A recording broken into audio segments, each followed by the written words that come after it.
There are certain qualities that are expected of everyone or anyone that is designated a shepherd. And that is what we're going to be looking at. How do you know a shepherd other than from the functions of a shepherd? If you call somebody your pastor, if he doesn't function as a pastor, he's not your pastor. Yes, now, how can you say you just attribute or ascribe title? Pastor say what they go back immediately go pastor go bury go run oh see church go whether you are in church or you are not in church is not an issue to him. How can you say that kind of a person is your pastor? I've said it a couple of times, you don't choose your church because of crowd or because of clout or the fame or the popularity or the brand. Oh, you know, for example, now churches like MFM has become a brand. You know, RCCG is a brand, Deeper Life is a brand, Government is a brand, CAC is a brand, and all of that. Those churches have been around for a while and they have established themselves as a brand. You know, CAC for prayer, that's a brand. MFM for prayer. You understand? All things like that. So you don't choose your church because of brand. You choose your church by revelation. It doesn't have to be too much of a big church. Most of the times, the pastor you need is where you are, is not far from you. Chemo, even David for a line, had been a shepherd too. Himself was a shepherd boy. He grew up to be, an expert shepherd. And so from what he did, or let me say, from what he does to the sheep under him, under his oversight, he understood the ministry of a shepherd. He understood the oversight functions of shepherd. And so when David said, the Lord is my shepherd, he was not glorifying the Lord. He was stating the obvious. He understood what God had done for him. The role God had played, what God had been to him, what God was to him.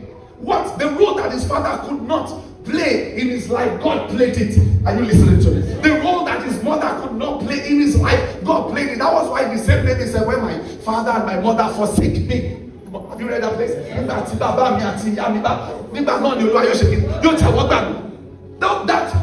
That was his experience. I told us last week Sunday there was a time when God sent Prophet Samuel to the family of Jesse in Bethlehem to go and raise for him another king, another captain for Israel. When he got to the family and he told them his mission, and then the boys were coming one after the other, he told them, Jesse, we have come to raise another king for Israel. And then Jesse felt, okay, who could it be other than Eliab, who was the firstborn? The guy was tall, he had a physique, he had a package, he had everything. And so everybody would have thought that, Eliab would be the best of choices. And so when he came out, Samuel was about, even Prophet Samuel was about to pour the oil, and God said, you missed it. It's not my choice. This is not the person I'm looking for. He got rejected. He got refused. That's one. Number two, Abinadab that came also, the second one. Like that one too got rejected. The third guy, Shammah. You know Jehovah Shammah. Jehovah Shammah means the Lord that is present. That is always present. That is the word that is used in a very present help. That's Shammah. So you would think that God was present with Shammah.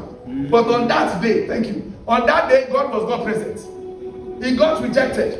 And then one after the other, like that, they took turn. Up until the seventh born. Seventh boys. God kept on saying, no way, not my choice, not my choice. And after the seventh born, Samuel asked Jesse, are these all your sons? Are these all your sons? And then look at the way even the father of David was talking. He said, there remained one. There's one of them like that. He's in the bush. Is that one important in this thing we're talking about? Mm-hmm. Some people have, I want to for jewelry, what to ignore, what to write here off. But there is a grace that will write you in. Amen. Do you understand what I'm saying?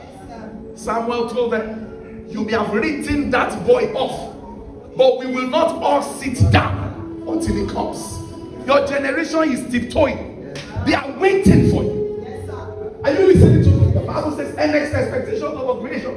Waited for the manifestation, the arrival, the emergence of the sons of God. Until you emerge. Are you listening? Your family needs you. Your community needs you. Stop condemning yourself. Stop writing yourself off. You are not as bad as you think. I'm telling you, you are not as bad as you think. People have said so many things about you. It is people.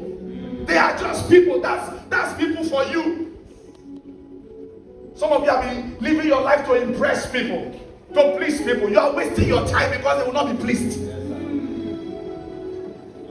I told you they won't be pleased, and the man of God said, we will not wait until he came. And then the Bible says they sent for him, they fetched him. When he came, the Bible says he was looking ruddy. Even though he was coming from the bush, yet the glory of God covered him. I don't care where you are coming from. The glory of God is key to your life. From now on, you will carry glory. You hear? It's glory that makes life sweet. It makes life so easy, comfortable. It makes you desirable. It makes people look for you. Glory. Glory. Glory. And so he said, the Lord is my shepherd, not Jason, not my father. Because even his father forgot him. His father did not only forget him, his father forsook him.